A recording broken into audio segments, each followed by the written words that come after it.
This is every single fight to make next after UFC 307, Pereira versus Roundtree. I've got all of the key fighters from that card on the screen right now. Some winners, some losers, and some cowards.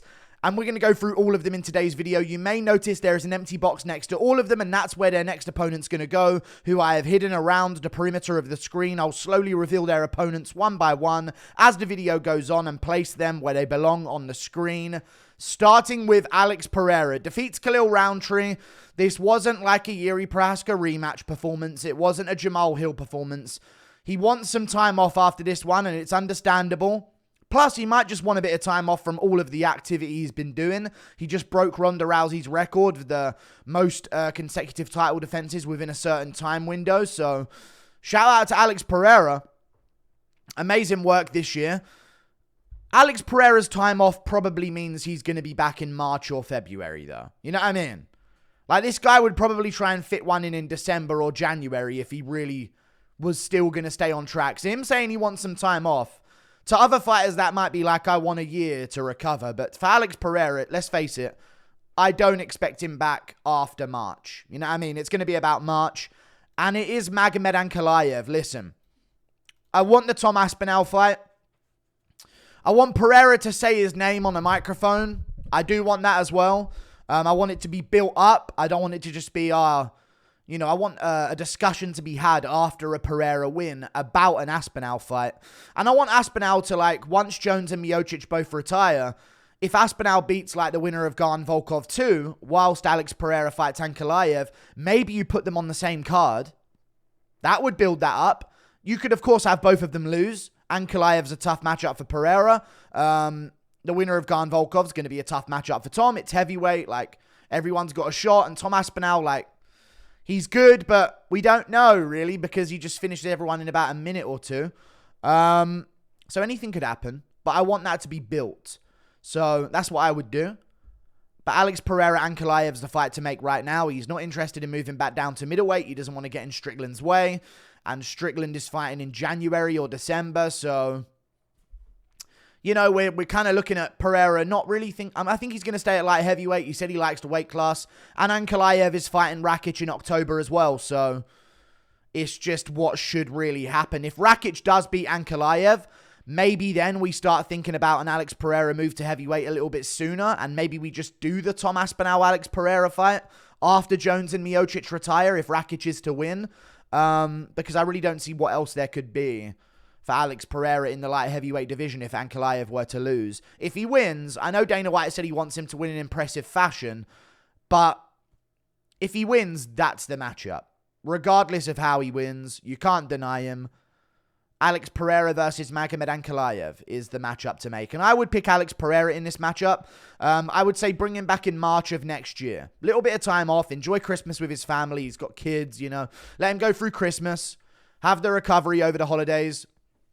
Not just for the Christmas part of it, if he doesn't celebrate it or not. Which he probably does. But it's the time that the kids are going to have off school. His sons aren't going to be in school. They're going to be around. He's getting old, He's nearing 40. His kids are soon to, leave childhood, I'm pretty sure. So, he's going to want to spend some time with them. So, have that time. He's put in enough effort this year. Come back around March. And that will give Ankalaev 5 months of a turnaround. I think that's okay. So, February, he's going to be in Australia. January, I don't see him fighting then.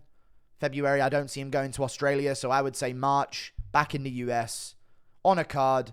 Maybe, who knows, with Aspinall on there as well versus a heavyweight. That would be great. So Alex Pereira, Magomed Ankalaev should happen.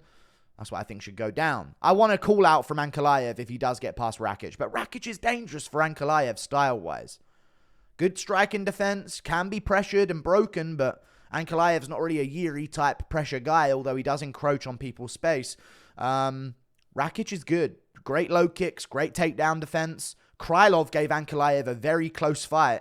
And Krylov's a bit more of a wild and tougher version of Rakic, but Rakic is more technical. I don't mind it. You know what I mean? But I'm going to go Ankalaev. Let's see that matchup. Khalil Rountree, though. This is the one people want to talk about because I feel like you guys knew where I was going to go with the Alex Pereira matchmaking. I like Khalil Rountree to come back to a top 5 kick out. You know what I'm saying? He's number 8 in the rankings. I honestly think he should be steadfast at number 8. Now, I know people want him to move up the rankings, but the fact is people above him have done a lot of work. I know that fight with Pereira was a lot of work. So you've got guys like Ozdemir, Krylov, and another name that's above him. I believe it's Alexander Rakic. And these guys are coming off losses. Some of them coming off wins. Krylov and Ozdemir coming off wins. Rakic coming off a loss. They've all got matchups coming up. Ozdemir, I believe, is fighting Ulberg.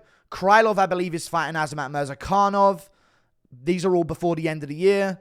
And then Rakic, of course, is fighting Ankalaev. What Khalil Roundtree should have happen is, if he doesn't move in a ranking spot now, that's fine. If whoever loses out of Ozdemir, Krylov, and Rakic, the person that beats them shouldn't go above them. They should drop below Khalil, and then their opponent should go above them, and Khalil should bump up naturally. So we could be looking at Khalil, based on how many of those 3 names lose, shift up to number 7, 6, 5, probably around 6 if he's lucky, 7 if he's not. But he should shift up, shouldn't lose anything for this. And in that way, I want to see him fight the loser of a potential Yuri Prohaska versus a Jamal Hill matchup. Yuri said he's got a fight signed. Jamal Hill's being shown a lot more. He was yawning after the fight. That gives him relevancy and ties to Khalil Rountree's name.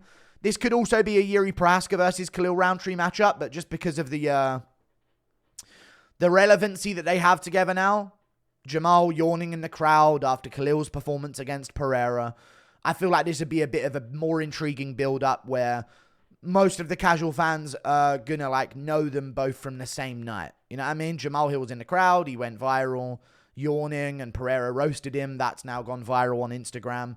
So there's some storyline there. He made headlines at the same time Khalil did. You know what I'm saying? So, yeah, I think they should do maybe a Yuri versus Blachowicz. They could also be doing a Yuri versus Jamal Hill. Regardless, this is a matchup that can get Khalil into the top 5. We don't need to see Khalil Roundtree start. And it was also booked before, which is why I'm making this as well. But I was going to get to that. But I don't want to see Khalil have to be like, okay, now look back down the rankings and build yourself back up before you get back in a position to get a top contender. Like, he stepped up, put on a hell of a fight, showed his worth. Top 5 matchup. You know what I mean? Maybe someone who's just going to slip to that number 5 number because Yuri's number 1, Jamal Hill's number 3, Blachowicz is number 4. They're not going to go outside the top 5 if they lose 1. So that's an opportunity for Khalil. And also, it means Khalil gets a long time off. The matchup was made before between these two. So we know they're willing to fight each other. That's a fucking matchmaker's dream. Knowing that these two are actually willing to fight before you even need to go into the matchmaker's room and even consider it. You know they're going to be down to fight each other. That's easy to make.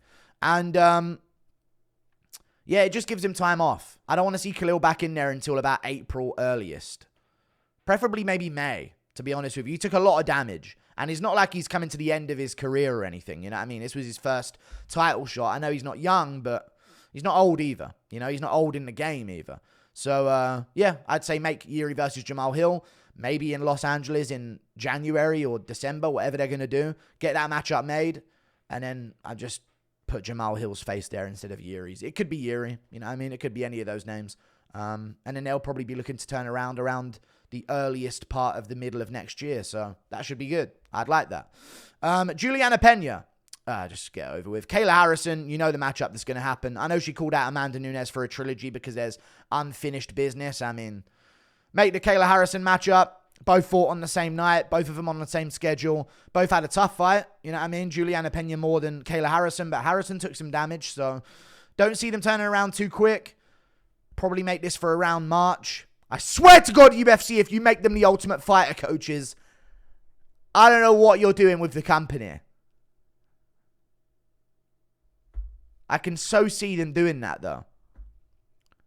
Ultimate Fighter number 32, Juliana Pena versus Kayla Harrison. I can so see that. And that's hurting. I hate what the company's doing right now. Running itself into the ground since Disney bought it. No idea why. Juliana Pena, Kayla Harrison. That's the matchup to make. March. Probably on the same pay-per-view as Pereira and Ankalaev and Aspinall versus the winner of Gan Volkov or whoever ends up fighting Aspinall, you know. Or it could just see Pereira versus Aspinall if Ankalaev loses. So we'll see. That'd be a good one. I'd rather it be a fight night main event. I'll be real with you. Sick of it. Jose Aldo, the winner. We'll get to the card in a second. The winner of the feature fight, Jose Aldo. Now, I know a lot of people are going to be saying he just won. You know, surely it's time for a title shot or a top contender matchup. And I'm just like, I know he won, clearly. But let's just give him a legendary matchup. Keep him busy because he's coming off a great win against a coward. We'll get to him. Don't worry, I've got a great matchup for him. Jose Aldo won. He lost in it. Like, he's been given the loss. So, give him a legendary matchup. I won't tolerate anything but this. Dominic Cruz, man. The whole internet's been saying it. I said it immediately after. I wanted this before. Like, when I heard Aldo was coming back to the UFC, I was like, oh my God, do Aldo Cruz and then give him a title elimination bout. He's a legend, right? You respect legends, right, Dana? It's not just to give John Jones a layup before he retires against Stipe. You respect legends. No, you don't. You give him Martinez and Bautista, even though he's beaten Font, Munoz, Vera. More top 15 contenders than most of the ranked bantamweights on the roster right now, including O'Malley, including Umar. It's all good. Put him against those two. Cowards. Shout out to Martinez. He wasn't. Jose Aldo, Dominic Cruz. That's the matchup I want to see happen. I think it's a good one. I know Cruz is probably going to lose. But for Cruz, he's still around. He hasn't retired. He's still in a testing pool. He's still ranked. What is he doing if not waiting for these legendary matchups to come around? However soon they want to do it, should be on a pay-per-view, really. I don't need to see them either go 5 rounds at this point in their career. So this would be a really good opener of a pay-per-view or a feature fight of a pay-per-view. Maybe just January. Aldo took no damage. I wonder why. It's almost like Bautista didn't try and do any. So I think he should be able to turn around quite quickly, although he might want some Christmas. You know, he's getting up there. He's got kids. So maybe you might see him come back in March on the Pereira card again. But maybe Los Angeles, January, whenever they're going to do that, put him on the main card. That's a great main card matchup. Jose Aldo, Dominic Cruz, give them both $500,000, make the matchup happen, and the winner of it can get a jump into the top 5. If Aldo wins, I want to see him against a top contender. You know what I mean? I want to see him against a potential O'Malley matchup. You know? I don't want to see these silly fights for Aldo with these losers that I'm going to match up in a second. Aldo versus Dominic Cruz, January, February, March. Make it happen. That's a legendary matchup that we need to see, man. Bantamweight, GOAT, featherweight, GOAT conversation. You know what I mean? Make it happen. Aldo's one of the GOATs. Cruz is one of the GOATs. Let's get a GOAT-on-GOAT matchup before it's too late. Mario Bautista. Now, this matchup involves a few things beforehand. You know, I know normally you just sort of make the matchup and you book it, but we need to prepare this guy for this matchup because there's someone that's in jail right now under strict watch by the government. And first of all, we're going to need to Cosby a drink. Get him nice and not really fun. Get him all goofy and loopy a little bit. This is in a hypothetical world. I'm only joking, of course. Get him nice and tipsy. Nice and sedated. You know, he just went through a lot of damage against Aldo, so get him on some of those pain meds. Oh, I don't know what's going on. I can't defend myself. And you remember the scene in Jurassic Park where they lowered a goat into the Velociraptor den? I think we need to lower Mario Bautista into P. Diddy's cell. I think is what needs to happen. Cover him in baby oil. Oh, these pain meds. I can't possibly defend myself right now. And just let this feral monster P. Diddy. That's the matchup I need to see. You know what I'm saying? I think that's what needs to happen. And, fucking, let me be real. Kyler Phillips is fighting Rob Font. Couple weeks. I reckon Kyler Phillips wins. They do train together, but fuck him. You deserve an anguished win against someone that you like. I don't care. Don't want you picking matchups. If Rob Font wins, you do the Rob Font matchup as well. No top 5 matchup for you, Mario Bautista, you disgrace. No top 10. You fight another contender coming up like you. And then we move on. A lot of people are saying the Song Yudong matchup, but I see Song Yudong fighting relatively soon. I also see Vera fighting relatively soon. I think we're going to see Vera versus Yudong too, in all honesty. And that means that Mario Bautista is probably going to have to wait for a winner who's got a fight in a couple of weeks' time which is probably the winner of Phillips versus Font.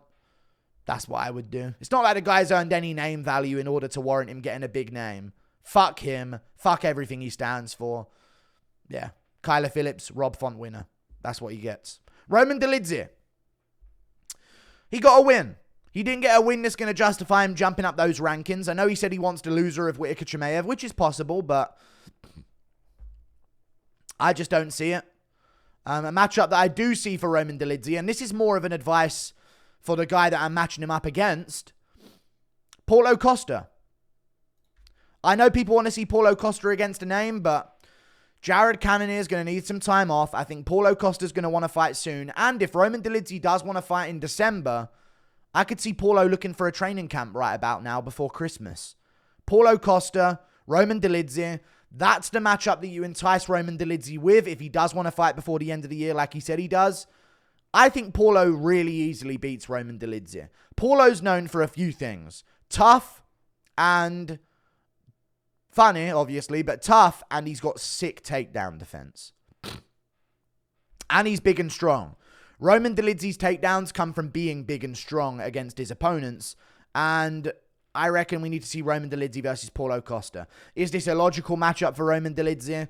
No, I'm not spiting him for anything he's done. He seems like a pretty cool dude, to be honest with you. I've been watching the Embeddeds. You know, he's hiking in the mountains, gives a different perspective on things rather than people just getting out of cabs and getting their suitcases and going into an airport and doing a peace sign while they're in the back of a taxi cab. Like, same old Roman Dolidze's in the mountains, making a fire and eating a steak sandwich. You know what I mean? It's like much better to see. Paulo Costa versus Roman Dolidze is the matchup. A win over Holland these days don't get you that much, does it? So, Roman Dolidze, Paulo Costa, December, if Roman wants it. Paulo, my advice to you, this is the best matchup for you in the top 10. This is the best matchup for you in the top 15. You would beat this guy. You've got better stand-up than him. Chop his calf up. You're way faster. 3-rounder, not at altitude. In December, wherever that's going to be. Apparently, it's going to be in Las Vegas. Although some people say that's January. I'm not actually sure yet. I think it's in Los Angeles, sorry. So, yeah, Roman Dolidze versus Paulo Costa is the matchup that I want to see. And, yeah, I think that's good for Paulo. And I think Paulo, I know you follow me on Twitter and watch some of my stuff. That's my advice to you, buddy. Kevin Holland. Because also you've got Cannonier's going to be out for a while. Then you've got Vettori versus Brendan Allen, which I kind of want to see happen. There's not much new stuff for Paulo. So he needs this in the meantime. And then it'll warrant some removal from those previous fights to where he can start looking towards up the rankings again. Kevin Holland, no. Lost. Gonna need some time off. Chris Curtis. Chris Curtis has got a fight coming up in January against Roman Kopylov. He's getting old. Win or lose, I think he'll be looking to make a quick turnaround after that, probably in April or May. Kevin Holland's got to recover from broken ribs, and not like broken ribs that he could fight through, broken ribs that were stopping him from being able to fight on. So there's definitely a few of them. Or it's a serious injury where his lung has maybe been punctured. You never know. I know Paul Felder had this against James Vick and he fought on. And Holland couldn't. So, you know, he's going to need some time off. If he doesn't want time off and he does want to come back in around March or February after just a few weeks of recovery and the rib injury doesn't end up being that bad, I could see him drawing a Bo Nickel card. I don't want it, though. I'd like to see Bo Nickel get a ranked opponent if he does beat Meerschaert, or Paul Craig, sorry, as the matchup now is. But, yeah, there's other options. Joe Pyfer, but he'll probably grapple with him. That's what I'm thinking. I don't want to just offer up Holland to another middleweight grappler and just see him lose again, body triangling himself on bottom. It's lame. Chris Curtis is a stand-up only fighter. A name, a matchup that you would go, oh, that's kind of sneaky good on the prelims of a pay-per-view. Co-main event of an Apex Fight Night. Feature fight of an Apex Fight Night. No one to bat an eyelid at that. I think it's a decent fight. Holland versus Chris Curtis. Joaquin Buckley. People forget about Joaquin. People forget, man. Joaquin Buckley got a big win and over Wonderboy. And he called out Usman. He gets what he wants. Because I think it lines up the welterweight division perfectly. First of all, this gives Buckley what he deserves, which is a jump up the rankings at this point. You know, he's put together, a 5-fight win streak in the welterweight division. He's been active. He just got a big highlight reel KO on a big pay-per-view card. Give him the Usman matchup. A lot of hype there. Usman responded to him on Twitter. Just keep them active. Again, whenever they're going to do this January pay-per-view, maybe you do Joaquin Buckley Usman. If they want a bit more time off, March, you know what I'm saying, February. I don't think they'll do this as a fight night main event. I think Usman they see as pay-per-view worthy on a main card. I don't think they'll leave this to a fight night, but maybe Usman will want 5 rounds with Buckley. I could see that. You know, he felt like maybe he ran out of time against Chimaev. Usman does seem like a fighter that grows as the fight goes on. So maybe you want a 5-round main event in a crowded arena. Who knows? That's also an option here. Joaquin Buckley, Kamaru Usman, because this matches up the rest of the middleweight division perfectly as Ian Gary versus Jack Della Maddalena, while Bilal Muhammad fights Shavkat Rakhmonov, and then you would do Leon Edwards versus Sean Brady. And that is just perfectly matchmaking the welterweight division right there. So that's what I would do. Other than that, Stephen Thompson lost to Joaquin Buckley, didn't retire, still wants to fight. What fights do you stick around for at this point, Wonderboy? I want to see this guy I'm about to bring out fight Brian Battle first. It's Michael Venom Page. Both of these guys are coming off losses. The winner of MVP versus Brian Battle. I know Brian Battle doesn't really deserve a ranked opponent as much as maybe a Carlos Prates does, but Prates is now fighting Randy Brown, so he's booked up. I think you just do Brian Battle MVP, December pay-per-view, January pay-per-view, region. On the main card, Brian Battle will sell it out. Not sell it out, but he will sell the fight. He will talk shit. MVP will talk back. You want to give MVP someone who's English-speaking, someone who's got a bit of name to him now, and Brian Battle is that guy. His post-fight interview after winning at UFC Paris went viral against Kevin Jousset. Got a lot, I think he had like 250,000 likes. The guy's got some name value. Get him right back in there. Give him a ranked opponent. Give him a pay rise. Give him a big fight against MVP. And the winner of that can fight Wonderboy. And they will strike with him. So that's all you can really ask for if you're Wonderboy at this point. So let's do it. That's all the matchups I want to see happen. Like and subscribe. Thank you for watching. Toodle Pip. I'll see you later. Goodbye.